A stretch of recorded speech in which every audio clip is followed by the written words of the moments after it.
Hi guys, Abhinetri in the mask 35వ episode వినటానికి మీరు సిద్ధంగా ఉన్నారు కదా. ఇక ఏ ముచ్చట్లు పెట్టుకోకుండా డైరెక్ట్గా స్టోరీలోకి వెళ్ళిపోదామా. రే ఏ ఊరబ్బి అని వాళ్ళు ఇందా ఈ కారులో కూర్చో అంటూ నన్ను వారి కారులో కూర్చోబెట్టుకున్నారు. నేను మా ఇంటి వైపు వాళ్ళకి దారి చూపిస్తూ మధ్యలో కూర్చున్నాను. ఆ కారులో 5 తెల్ల పంచెలు కట్టుకొని కొంచెం గ్యాంగ్స్టర్స్ లాగే ఉన్నారు. చిన్నప్పుడు మా నాయనను కూడా ఇలాంటి వాళ్ళే చంపారు. అందుకే నాకు వాళ్ళన్నా వాళ్ళ గొడవలన్నా కొంచెం భయమైతే ఏమీ లేదు, కానీ ఇష్టమైతే లేదు. వాళ్ళంటే నాకు అస్సలు ఇష్టం ఉండదు. అప్పుడే వాళ్ళకు ఎంపీ గారి అబ్బాయి నుండి ఫోన్ వచ్చింది. రే ఇంకా రాలేదు, ఎటుపోతున్నారు అని ఎంపీ గారి అబ్బాయి అడిగాడు. దొరా నిన్ను కాపాడి ఉండు కదా ఆ అబ్బి, వాళ్ళ ఇంటికి పోతుండం, ఆడికి ఏదో కొంత చిన్న సమస్య ఉందట అని కొంచెం చక్క పెట్టుకొని వస్తాం అని చెప్పారు. నాకు కూడా అర్థం కాలేదు, వాళ్ళు మా ఇంటికి వచ్చి ఏం చేస్తారు అని నేను కామ్గా వింటూ కూర్చున్నాను. ఆ ఎంపీ గారి అబ్బాయి, అరే అబ్బికి ఎంతో కొంత డబ్బు ఇచ్చేసి రావచ్చు కదా, మీరెందుకు ఇంటికి వెళ్ళటం అని అన్నాడు. అది కాదు దొరా, చిన్న దొరసాని వాళ్ళ ఇంటికి వెళ్ళి తనకి ఏ హెల్ప్ కావాలో అన్నీ మమ్మల్ని దగ్గరుండే చూసుకుని దగ్గరుండి పని అయ్యాకే రమ్మని చెప్పింది అని అన్నారు. సరే సరే, తను చెప్తే ఓకే, తను చెప్పినట్లు చేయండి అని ఆ ఎంపీ గారి అబ్బాయి ఫోన్ పెట్టేశాడు. నాకు కొంచెం ఆశ్చర్యం అనిపించింది. అక్కడ జరిగింది ఒక్క క్షణం సంఘటన. ఆ క్షణంలోనే ఆ కారులో ఉన్న దొరసాని నా కోసం వారి సిబ్బందికి ఆర్డర్ వేసిందా అనుకున్నాను.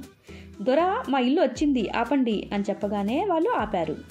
అప్పుడే మా లచ్చిందేవికి మా తమ్ముడు వెంట పెట్టుకొని వచ్చాడు.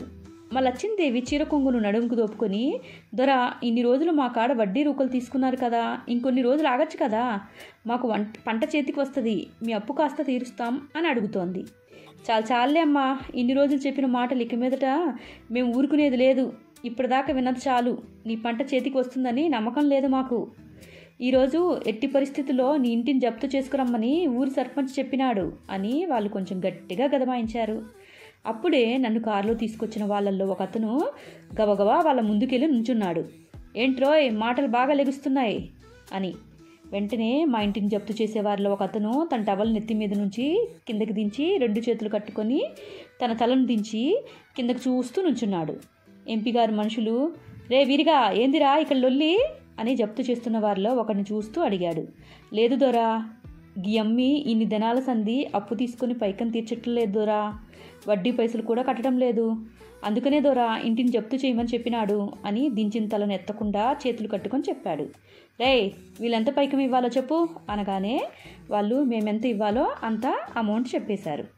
అప్పుడే మంత్రి గారి మనుషుల నుండి ఒక అతను తన దగ్గర ఉన్న బ్యాగ్లో నుంచి డబ్బులు తీసి వారికి ఇచ్చేశాడు. ఆ జప్తు చేస్తున్న సర్పంచ్ గారి మనుషులు, ఓ క్షమించడు దొరా, వీళ్ళు మీ ఇంటి వారని మాకు తెలియదు, ఇంకెప్పుడు వీళ్ళింటికి రానియ్యము, వాళ్ళకి ఎప్పుడు అవసరం వచ్చినా మేమే తోడుంటాం అని చెప్పి అక్కడ నుండి వెళ్ళిపోయారు. ఆ మంత్రి గారి మనుషుల్లో నుండి ఒక అతను నన్ను పిలిచాడు. నేను దగ్గరికి వెళ్ళి ధైర్యంగా నుంచున్నాను. ఏంట్రా మమ్మల్ని చూస్తే నీకు భయం వేయటం లేదా అని అడిగారు. నేను ఎందుకు భయం, నేను ఏం తప్పు చేయలేదు కదా అని అన్నాను. శబాష్, ఇలా ఉండాలి రాయలసీమ బిడ్డంటే అని నా భుజం తట్టి, రే మా కాడ కొలువు చేస్తావా అని అడిగారు. లేదు దొరా, నేను చదువుకుని బాగా ఉద్యోగం చేస్తాను అని చెప్పాను. సరే సరే, ఇంకెప్పుడైనా నీకు అవసరం వస్తే మమ్మల్ని కలువు అని చెప్పి, రేపు మంత్రి గారి అబ్బాయి 16 రోజుల పండుగ ఉంది కదా, గుడి దగ్గర అన్నదాన కార్యక్రమాలు మరియు పెద్ద జాతర జరుపుతున్నాం, తప్పకుండా రా, మీ ఇంటి వారందరినీ కూడా తోలుకొని రా, నీ ఇంటి పండుగ అనుకో అని చెప్పి మా అందరినీ కావలసిన బట్టలన్నీ కూడా కొనుక్కోమని మాకు డబ్బులు ఇచ్చి వెళ్ళిపోయారు. అలాగా మా ఇల్లు ఆ రోజు మంత్రి గారి అబ్బాయిని నేను కాపాడటం వల్ల మిగిలింది. నేను ఎప్పటికీ ఆ సంఘటన మర్చిపోలేను. ఏమో, మనం ఒకరికి ఒక మంచి చేస్తే అది ఏదో ఒక రూపంలో తిరిగి మనకి వస్తుంది అంటారు కదా, అలాగనేమో అది కూడా అనిపించింది నాకు. సర్లే, ఇప్పుడు ఇవన్నీ చెప్పి బోరు కొట్టడం ఎందుకు, నేను సంతోషంగా గడిపే క్షణంలో ఆ చేదు అనుభవాలు గుర్తు చేసుకోవటం నాకెందుకు మంచిగా అనిపించలేదు. అవేమీ చేదు కాదు, చేదు అనుభవం అని అనేకంటే ఒక మంచి అనుభవం అనే చెప్పాలి. ఆ కారులో ఉన్న దొరసాని నిజంగానే దొరసాని లెక్కే ఉంది. గీడ పిల్ల నేనైతే సరిగా చూడలేదు, కానీ పైనుండి దిగి వచ్చిన హీరోయిన్ లెక్క కొడుతుంది. ఇప్పుడు బాగా ట్రెండీగా నడుస్తున్నా, నేను మొన్న ముంబైలో చూసిన సినిమా ఉంది కదా, ఆ సినిమాలో హీరోయిన్ లెక్క ఉంటుంది ఆ అమ్మి. అవును, కొంచెం రూపురేఖలు కూడా అలాగే ఉంటాయి అనిపించింది నాకు. అంతేనేమో పెద్దింట్లో ఎవరిని చూసినా హీరోయిన్ లెక్కే కొడతారేమో అనుకుని, అయినా నా ఇంటిది మాత్రం తక్కువేం కాదు, అది కూడా ఏ హీరోయిన్లకి తీసిపోదు అని నేను నా మనసులో ఆలోచిస్తూ ఉండగా నా పక్కనే నా పెదనాన్న కొడుకు భుజం తడుతూ, ఏందిరో ఏదో ఊహాలోకంకి వెళ్ళినట్టున్నావు అని అన్నాడు. నా ఫ్రెండ్స్ అందరూ అవునవును మాతో ఓడిపోతే ఈ ఇల్లు ఇచ్చి ఏం చేయాలో అని ఆలోచిస్తున్నట్టున్నాడు అన్నారు నా దగ్గరికి వచ్చి నవ్వుతూ. రే నీకు అంత సీన్ లేదులే, నేనేమీ మీ గురించి ఆలోచించటం లేదు, ఏదో నా చిన్నప్పటి రోజుల్లో ఈ ఇంటి గురించి ఒక అనుభవం గుర్తుకు వస్తే దాన్ని గుర్తు చేసుకుంటున్నా అని వాడితో చెప్పాను. నా ఇంటిది వయ్యారంగా నడుచుకుంటూ వెళ్ళి మా అమ్మ పక్కన కూర్చొని ఏంటో తెగ మాట్లాడుతుంది పక్కన పిల్లలందరితోటి. దాని చుట్టూ నా అక్క కూతుర్లు పక్కింటోళ్ళు అందరూ కూర్చొని కబుర్లు చెప్పుకుంటూ ఏదో ప్లాన్ చేస్తున్నారు. అబ్బో ఏంటో ఆ ప్లాన్స్ మాకు కూడా కొంచెం చెప్పొచ్చు కదా అని మా పెదనాన్న కొడుకు వారిని చూస్తూ అడిగాడు. మా అక్క మీకు చెప్పేవి కాదులే, మా ఆడింగుల మాటలు జర నువ్వు దూరం పో అని నవ్వుతూ చెప్పింది. సరే సరేలే ఆడింగుల మాటలతో మాకేంటి పని అంటూ నా తమ్ముడు వచ్చి మరలా నా దగ్గర నుంచున్నాడు.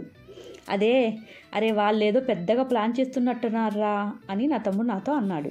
చేస్తే చేసుకొని మనకేంటి భయము అని నేను నా తమ్ముడితో అన్నాను.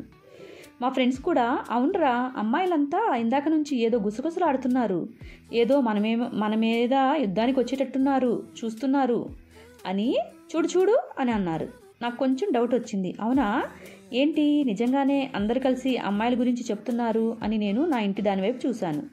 నిజంగానే ఇందాకటి నుంచి నా అక్క కూతుర్లు మరియు నా యొక్క అందరూ కలిసి ఏదో గుసగుసలాడుతూ మధ్య మధ్యలో మా వైపు చూస్తూ ఉన్నారు. ఏంటబ్బా అంత తీక్షణంగా వాళ్ళు మా వైపు చూస్తూ మాట్లాడుకుంటున్నారు, కొంపదీసి మెంటల్ది నా గురించి ఏం చెప్పలేదు కదా అని నా మనసులో అనుకున్నాను. నేను దానివైపు చూసి కళ్ళతో ఏంటి ఏం వాగుతున్నావు అన్నట్లు అడిగాను. మూసుకుని దొబ్బేవే అన్నట్లు తను లిఫ్టింగ్ చేస్తూ నా వైపు చూసింది. అబ్బా అంత మాట అంటావేంటే, రివెంజ్ తీసుకుంటున్నావా నా మీద ఇప్పుడు అనుకుంటున్నాను. రోజు నువ్వేనా మరీ తీసుకునేది, కొన్నిసార్లు నాకు కూడా టైం వస్తుంది అన్నట్లు కళ్ళెగరేస్తూ నా వైపు చూసింది. అరే కొంపదీసి నా గురించి అంతా మా అమ్మకి చెప్తావా ఏంటి, నీ కాళ్ళు ముక్కుతానే ఏం చెప్పకు, మా వాళ్ళందరి దృష్టిలో నేను ఎప్పటికీ ఒక ఏమీ తెలియని అమాయకుణ్ణే, నీ దగ్గర వేసే వేషాలు నా లచ్చిందేవికి వింటే గుండె పగిలి చచ్చిపోతుంది అన్నట్లు దానిని రిక్వెస్ట్ చేశాను. నీ గురించి చెప్పనీకి నాకేమైనా పిచ్చా ఏంటి అని నా పెళ్ళాం సైగ చేసింది. కానీ నాకెందుకో డౌట్ కొడుతుంది, తనేమైనా నా గురించి నేను తనతోటి స్పెండ్ చేసిన దాని గురించి చెప్తుందేమో అని. మా ఇద్దరి మధ్యలో ఉన్న సంబంధం అమ్మవారికి చెప్తే నా గురించి ఏమనుకుంటారు అంతే సంగతులు. నేను వాళ్ళకి ఇప్పటికీ ఒక చిన్న బిడ్డలాగే వాళ్ళు చూసుకుంటారు, నేను లోకం తెలియని అమాయకుణ్ణి అని వాళ్ళు అనుకుంటున్నారు. కానీ వీరికి తెలియకుండా ఒక అమ్మాయితో కాపురం చేసేసి ఆ అమ్మాయిని ఇంటికి ఏకంగా తీసుకొచ్చానని తెలిస్తే ఇంకేముంది, నేను ఇన్ని రోజులు మంచిగా జాగ్రత్తగా చేసుకున్న మంచిదనం అంతా పోతుంది కదా అనుకున్నాను. అయినా నాకేం భయం లేదు, కానీ నన్ను ఆదర్శంగా తీసుకున్న ఈ పల్లెటూరు పిల్లగాళ్ళకి ఇక మంచి అనేది లేకుండా పోతుంది అనేదే నా ఫీలింగ్. మా పట్టణంలో అయితే సాగుతాయి, కానీ ఇక్కడ పల్లెటూరులో ఇలాంటివి సాగవు కదా.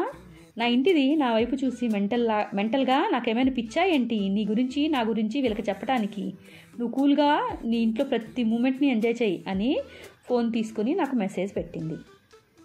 హాయ్ గైస్, ఈ ఎపిసోడ్ అయిపోయింది. మీకు బాగా నచ్చిందని అనుకుంటున్నాను.